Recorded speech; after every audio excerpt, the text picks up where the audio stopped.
Os quatro Evangelhos. Lucas, capítulo 10, versículos 1 a 12 e versículo 16. Missão e instrução dadas aos 72 discípulos. Algum tempo depois, o Senhor escolheu 72 outros discípulos e os enviou, 2 a 2, precedendo-o a todas as cidades e a todos os lugares onde ele próprio tinha que ir. E lhes dizia: a seara, na verdade, é grande, mas poucos os trabalhadores. Rogai, pois, ao dono da seara que mande trabalhadores para ela. Ide, eu vos envio como cordeiros para o meio de lobos. Não leveis bolsa, nem alforge, nem sandálias, e a ninguém saudeis pelo caminho. Ao entrardes em qualquer casa, dizei primeiramente: paz a esta casa. Se aí estiver algum filho da paz, a vossa paz ficará com ele. Senão, voltará para vós. Permanecei na casa comendo e bebendo do que nela houver, porquanto o obreiro é digno do seu salário. Não andeis de casa em casa. Quando entrardes numa cidade qualquer onde vos acolham, comei do que se vos apresentar. Curai os doentes que aí encontrardes e dizei-lhes: o reino de Deus está próximo de vós. Mas, se entrando em alguma cidade não vos receberem, ide pelas ruas e dizei: sacudimos contra vós até a poeira da vossa cidade, que se agarrou aos nossos pés. Sabei todavia, que o reino de Deus está próximo. Digo-vos que nesse dia os de Sodoma serão tratados com mais indulgência do que os da tal cidade. Aquele que vos escuta, a mim me escuta. Aquele que vos despreza, a mim despreza, e o que me despreza, despreza aquele que me enviou. Jesus deu aos 72 discípulos as mesmas instruções que dera aos apóstolos.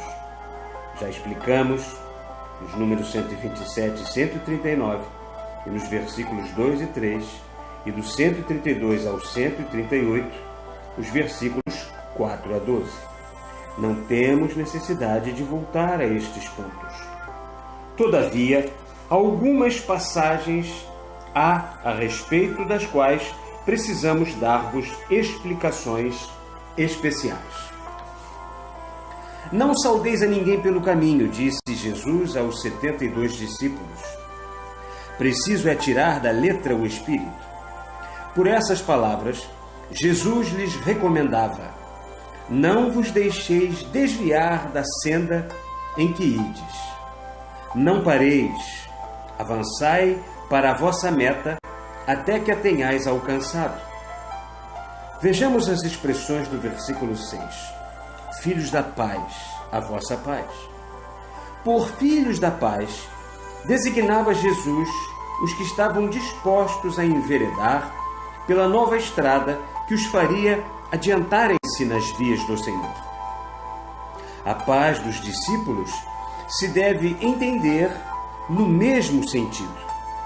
Por essa paz se compreendem a fé e os conhecimentos que possuíam e que para eles voltavam desde que se achassem no meio refratário a aceitá-los. Permanecei na mesma casa, não passeis de uma casa para outra. Por esta maneira, Jesus aconselhava aos discípulos a perseverança. As mudanças comprometeriam os resultados que eles tinham de visar e que só perseverando alcançariam. Comei e bebei do que na casa houver e vos for apresentado, porquanto o obreiro é digno do seu salário. Os discípulos davam o alimento do espírito e recebiam de outros o alimento do corpo. Não, e nem só pelo espírito vive o homem, Importa-lhe, pois, prover as necessidades do corpo. Mas os discípulos tinham que se limitar à satisfação da necessidade e davam gratuitamente o que gratuitamente haviam recebido. Longe disso está o que fazem aqueles que, dizendo-se discípulos de Jesus e sucessores dos apóstolos, mas pretextando que o obreiro é merecedor do salário, traficam com as coisas de Deus e recebem paga pelas suas orações, que se esforçam por conseguir o bem-estar material, a voluptuosidade, o luxo, o fausto, que desse modo vivem à custa de seus irmãos, absorvendo inutilmente a alimentação, o pão cotidiano de inúmeras famílias. Todo aquele que quiser ser discípulo de Jesus, seja padre ou pai de família, judeu ou gentio, tem que se contentar com o necessário. Procurar o luxo? Nunca. Possuindo mais do que o necessário, deixa o homem de ser discípulo do Mestre, que deu na terra a lição e o exemplo da humanidade, da humildade, do desinteresse, da abnegação, do devotamento, da caridade e do amor, que deve cada um ter e praticar com os seus irmãos. Aquele que vos escuta, disse Jesus aos 72 discípulos, a mim me escuta. Aquele que vos despreza, a mim me despreza. E o que me despreza a mim, despreza aquele que me enviou. Estes dizeres se aplicavam aos apóstolos e aos discípulos escolhidos, que, uns e outros, tinham sempre a assistência e o concurso do Espírito Santo, isto é, dos espíritos superiores que constantemente os acompanhavam no desempenho de suas missões, e que assim, como ecos fiéis dos ensinamentos do Mestre, os repetiam e punham em prática, juntando desse modo, entre aqueles a quem pregavam, o exemplo à palavra. Apoiando-se nessas proposições de Jesus, os homens se arrogaram o direito de vida e de morte sobre a alma. Não compreenderam que não se confia a execução da obra senão ao operário que se sabe capaz de executar, e que não basta tenha sido hábil o pai para que o filho o seja igualmente. Enviando os discípulos que escolhera para transmissores da sua palavra, com autoridade para abençoar ou reprovar, Jesus não deu esse direito a quem quer que entendesse de exercê-lo.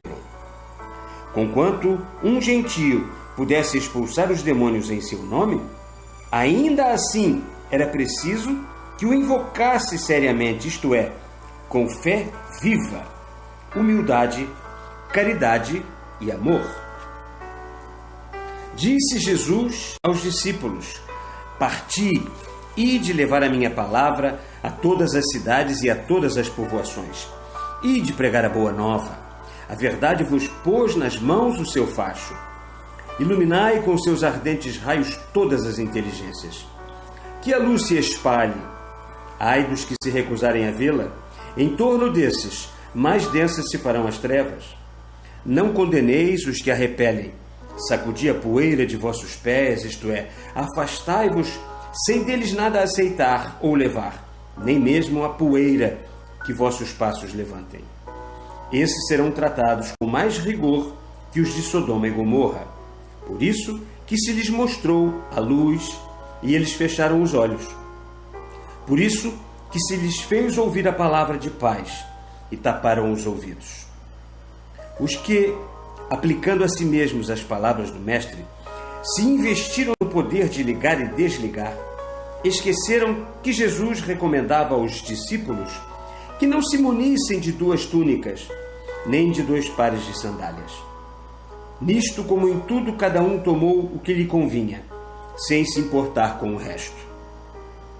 Dando aquele poder aos discípulos, Jesus lhes proibiu, ao mesmo tempo, que cogitassem do bem-estar pessoal, que recebessem coisa alguma em troca de seus ensinamentos, de suas preces, que se preocupassem com o bem-estar, de qualquer natureza que fosse.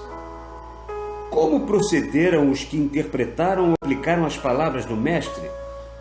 Como ousaram, desde o momento em que se tiveram por herdeiros dos poderes que Jesus conferia a seus discípulos, transgredir suas vontades ao ponto de passarem a vida no fausto e na voluptuosidade, ligando e desligando do alto de seus tronos, pregando o desprendimento, a abstinência do seio do luxo e da abundância, lavando os pés de alguns desgraçados e consentindo, cheios de humildade, que lhe beijem os seus.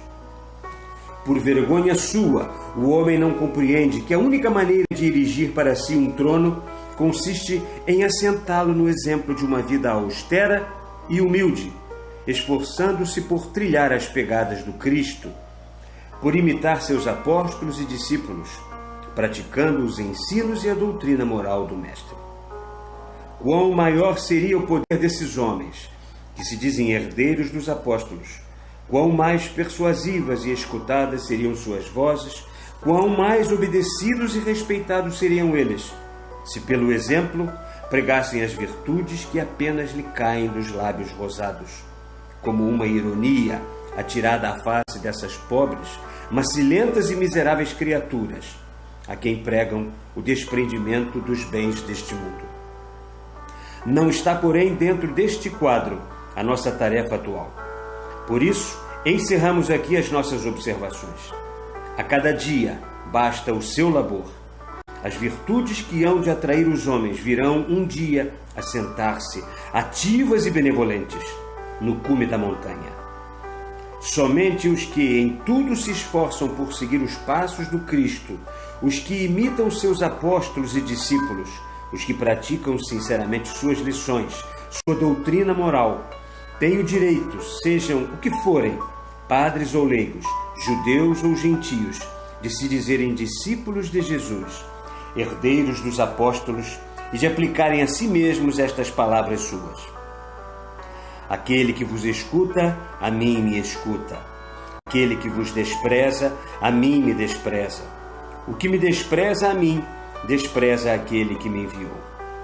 Essas palavras do versículo 16 também se aplicam hoje a vós outros, novos discípulos de Jesus, que guiados e inspirados pelos Espíritos do Senhor, sois chamados a divulgar a nova revelação, a pregar em espírito e em verdade, e a desenvolver, de acordo com essa revelação, a lei do Cristo, seus ensinamentos, sua moral. Sede os legítimos descendentes e herdeiros dos apóstolos, caminhando constantemente nas suas pegadas, pela prática constante do dever e de todas as virtudes. Que nódoa nenhuma venha a sujar a branca túnica que vossas almas se revestiram. Graças a Deus.